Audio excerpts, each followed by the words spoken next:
Greetings everyone, Spartan here, coach of the Victor Velvey team. Welcome to a draft recap of LDL Major Season 9. This was not a great season for me. This was a very rough season, in fact. Started at the bottom. Mentally speaking, I was at the bottom. But near the end, I was like, you know what? I'm just gonna play and play to have fun as best I can. But you know, not only did that help my mentality a bit, it also helped me out with some of the games and how it turned out. So,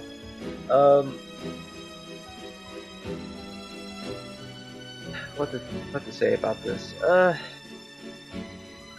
Well, surprisingly enough, we ended off with at 8 seed. We lost in quarterfinals, but it is what it is. I'm just saying right now, the team is not playoffs worthy.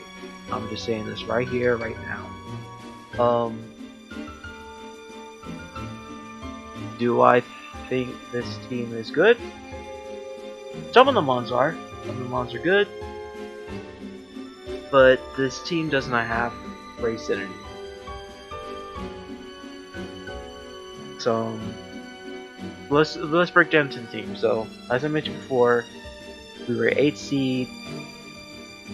We went 6-6 with a +3 in differential, which is pretty average, but a lot better than what I initially thought it was going to be.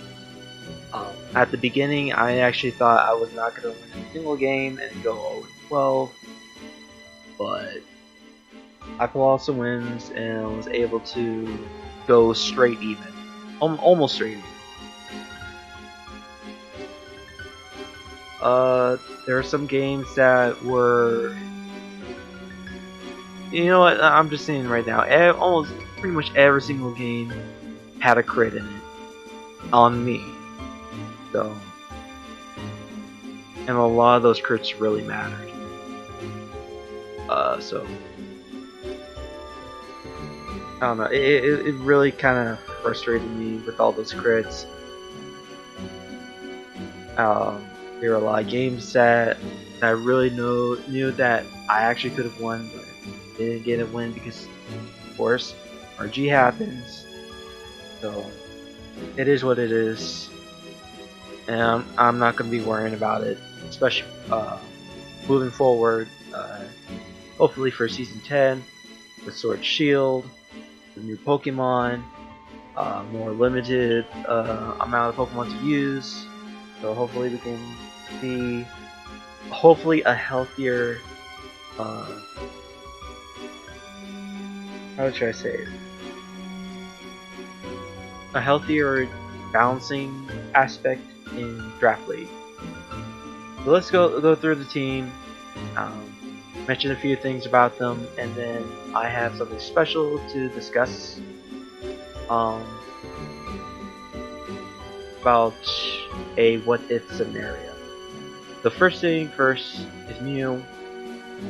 Mew didn't do a lot, sadly. I brought Mew a lot of games and tried to use it very offensively, because ever since I made the big change in from week 3 onward, it lost its touch. It lost its main purpose of why I drafted what I initially drafted.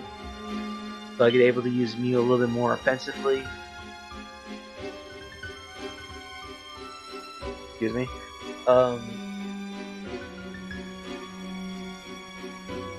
Yeah, Mew, despite how many times I tried to set it up, it fell short. But every time I did bring Mew defensively, however, it actually put a lot more work. So it kind of saddened me of how it did. Manaphy, however, was the exact opposite. I initially thought this mon wasn't going to get off its feet because of the fact that it has a Reliant Tail Glow. in most of his games. Surprisingly enough, I was still able to use the tail glow and still able to win games with this mod. Um, there were a lot of cases that I was able to use the Z Rain Dance set, which it was like the main set that won me like 3 games.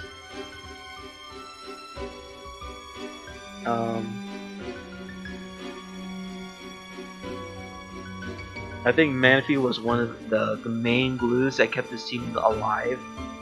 I'm kind of glad I initially drafted it because I really enjoyed Manaphy throughout this game. Mega Garchomp, I traded it out for Mega from Mega Arrow to it. Honestly speaking, this was actually a low, unexpected pick because regular Garchomp is like 16 points. This one was like what 13 or 12 points. So it was a big steal, especially with the whole you didn't have to mega first turn. So that made like a couple of games very beneficial. It hit hard, and tanked a lot of hits, except for one specific crit. Other than that, it was pretty much a very bulkier Stealth Rock user with a great base attack.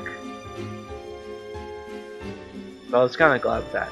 Como, I say this mon also is like also the MVP, one of the mons that kept the team together, like Manaphy.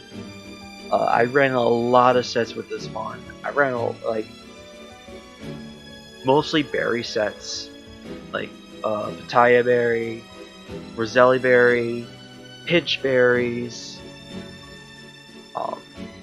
offensive sets, defensive sets. This mon was like very beneficial.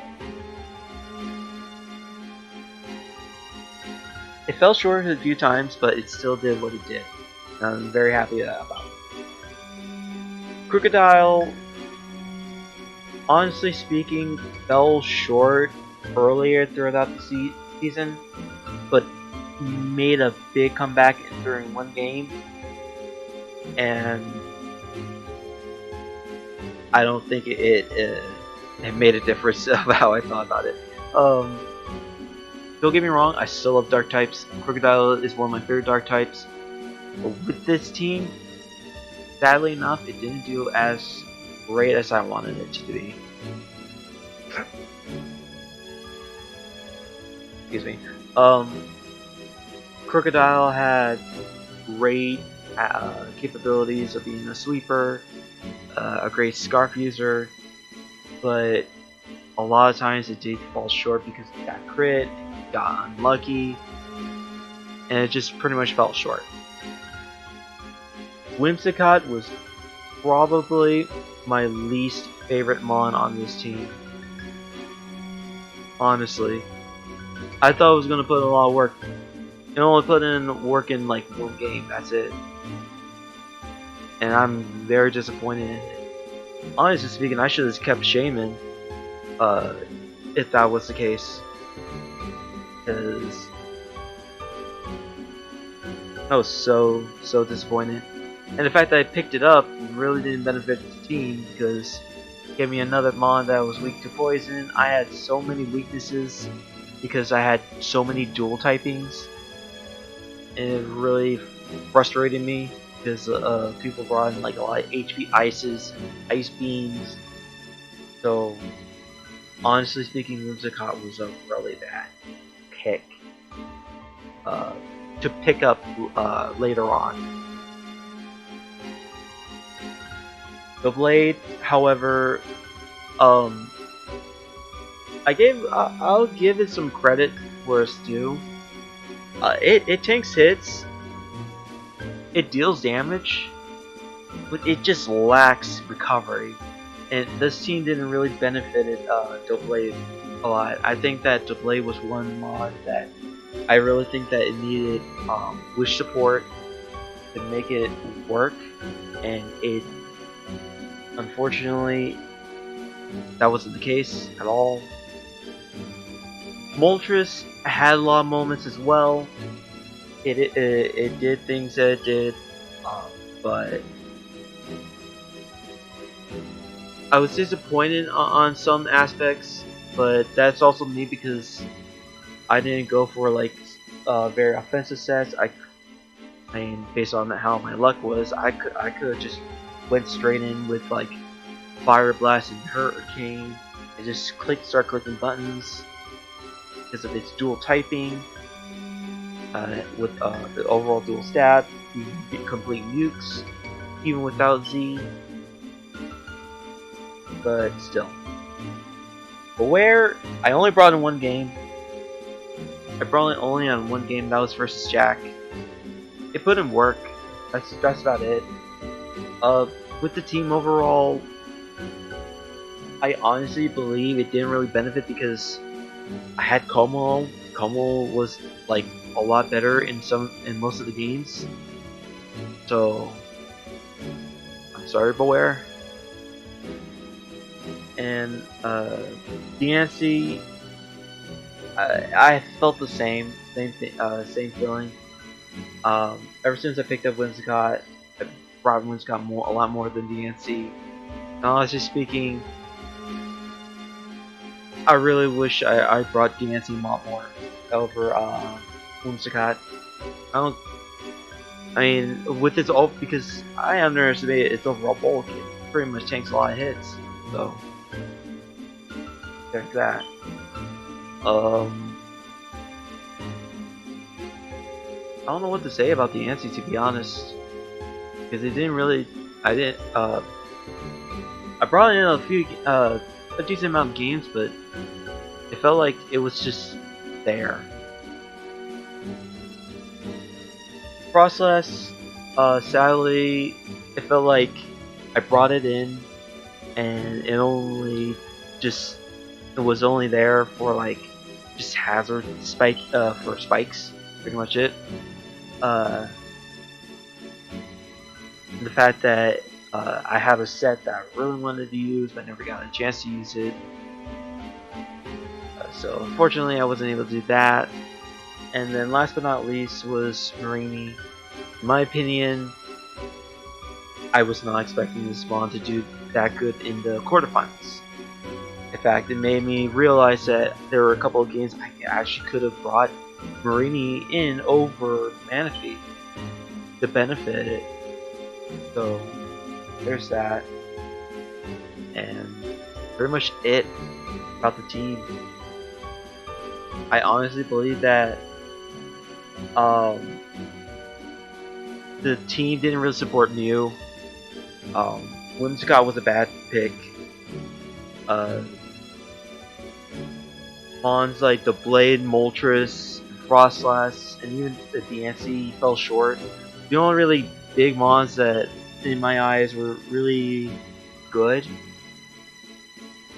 in terms of rings were definitely Manaphy, Mega Garchomp, Como-O,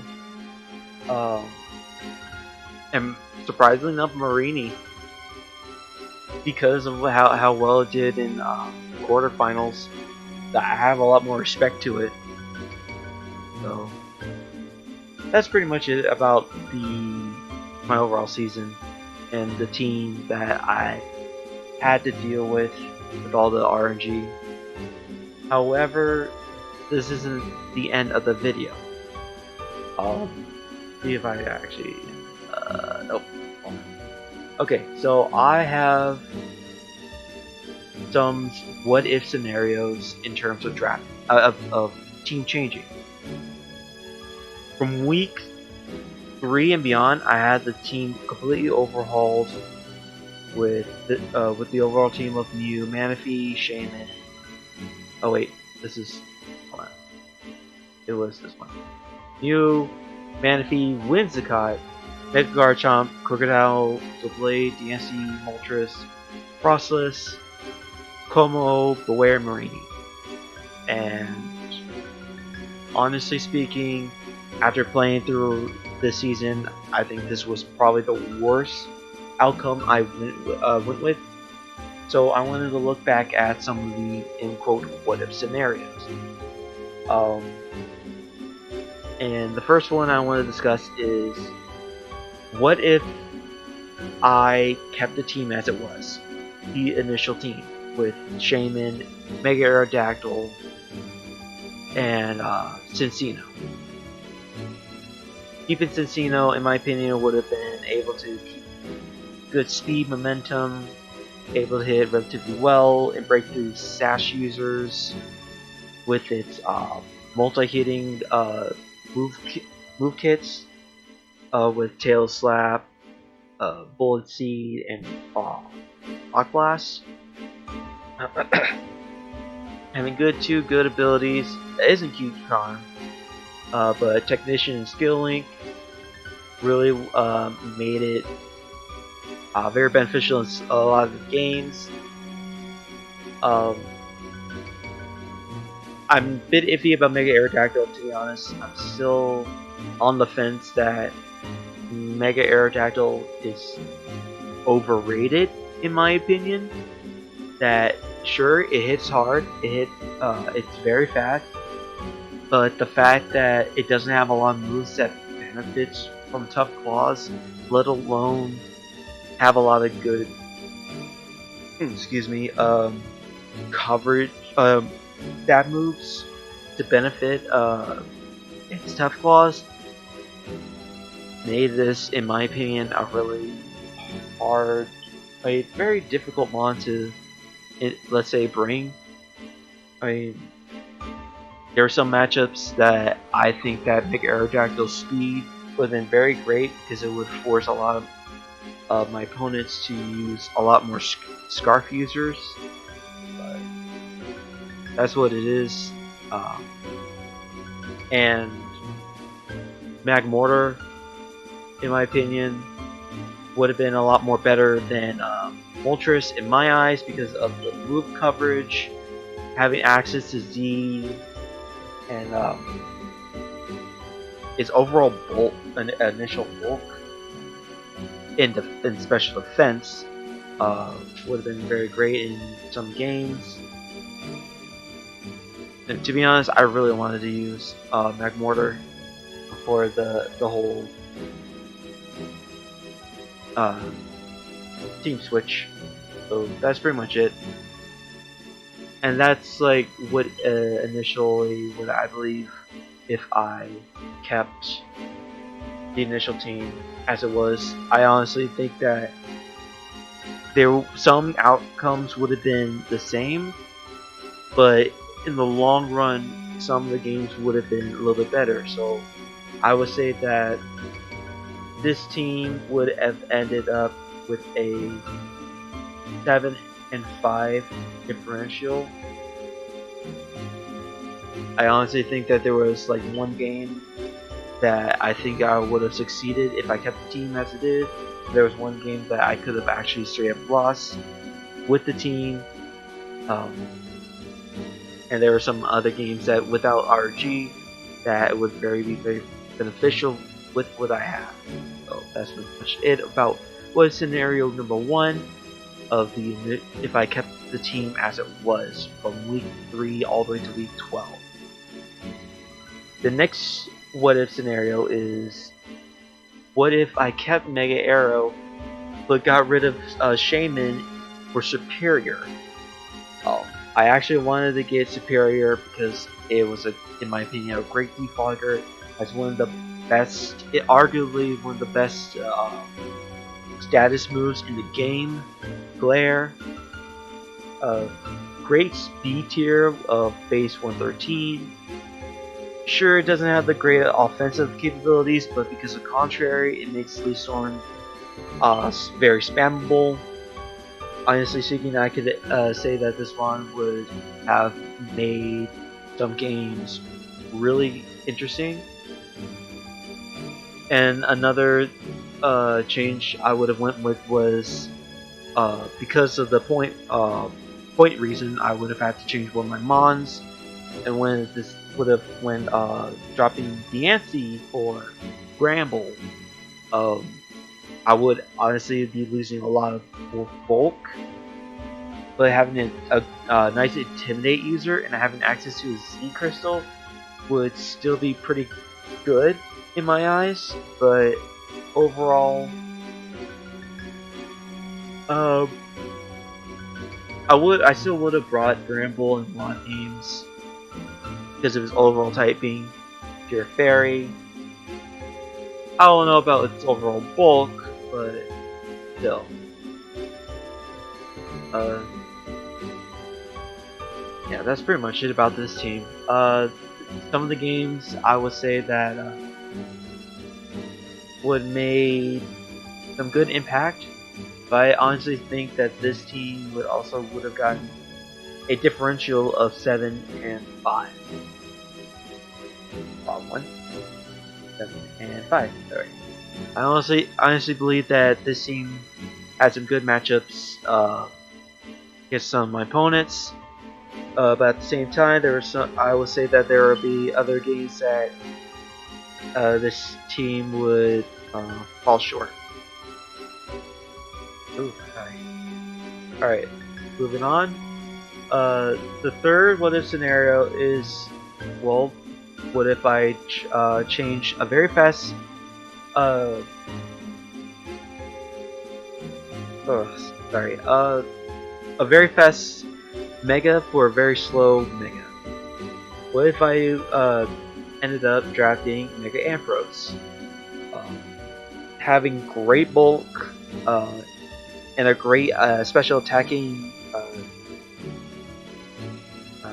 stat, I would say that this mon would have been able to break through a lot of mons, especially with the ability Mold Breaker.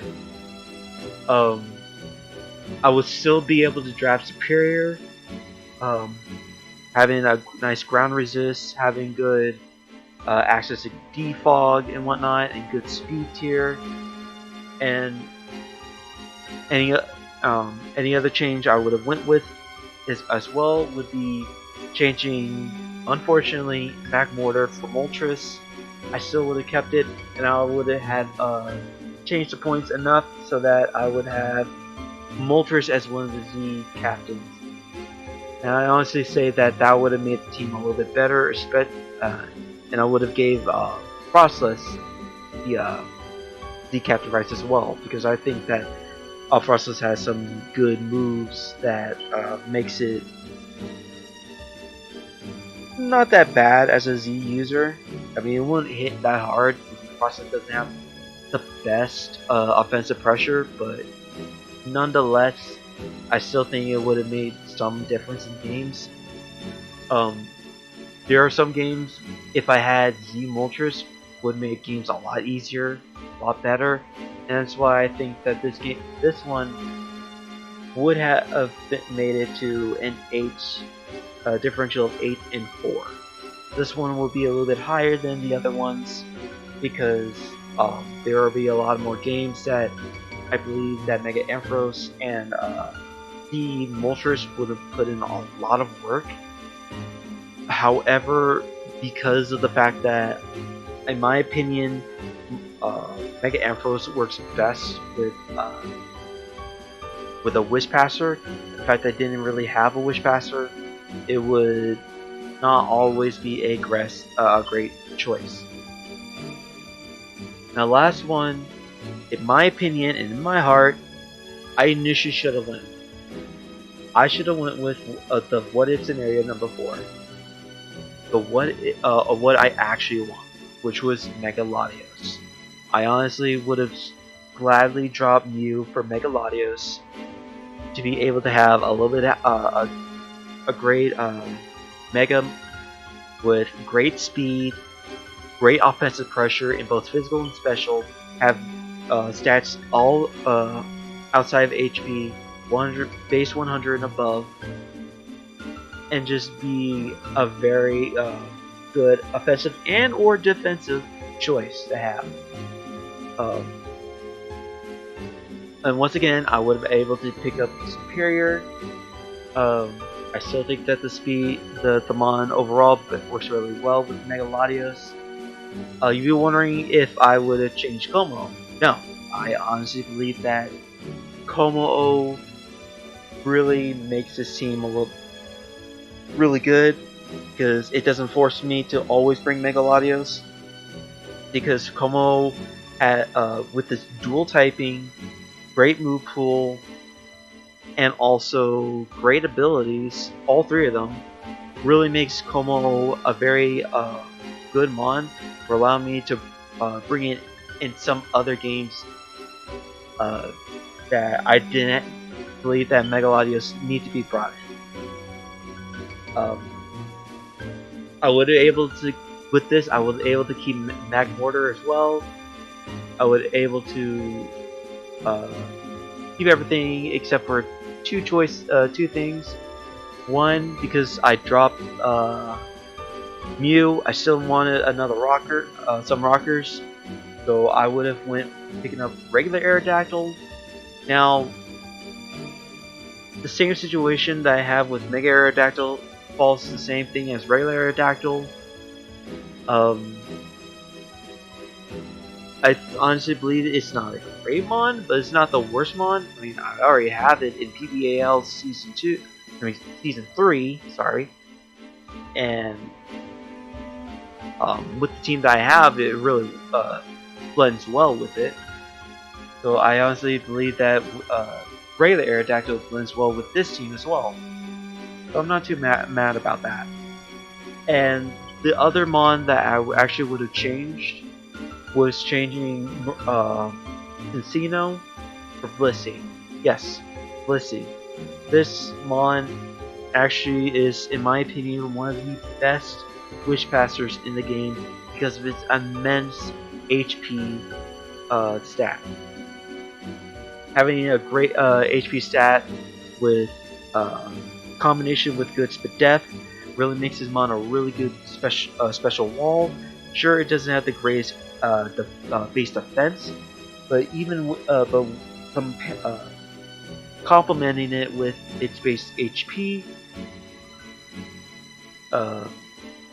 it actually makes it worthwhile. That it won't like always die in one hit from a physical attack unless it stabs, like stab fighting.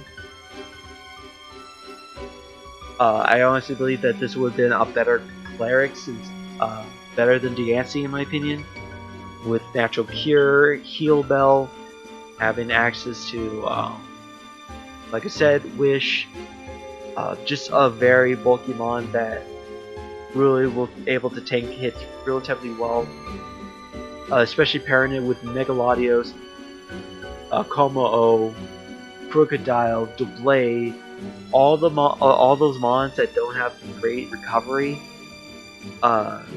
really benefit with Blissey in my opinion. So this team overall, I honestly believe that this one would have gave me, in my opinion, an 11-1. No, not 11-1. 10-2. I'm not counting the first 2 weeks. So then a 10-2. I would have been able to make a big comeback with this team and able to pull through near the end, all the way to the end. I honestly believe that with this team, I could have pushed through in games a lot more and have a lot of stress with what I have, and then would be able to enjoy the team and the ones I really wanted to use, I really enjoy using. So that's pretty much it with this draft analysis slash what if scenario. Leave in the comment section below what's your thoughts of my own season overall. What do you think I could have improved? What you believe, what trades I should have went with, and whatnot. But other than that, don't forget to leave a like. It really helps out with the channel. Once again, thank you everyone for watching. Thank you for everyone for trying to support me throughout my LDL Season 9 playthrough. Hope to see you again in Season 10, the Sword and Shield, and also in PVAL Season 3 at the moment. And until next time, I'll catch you guys later.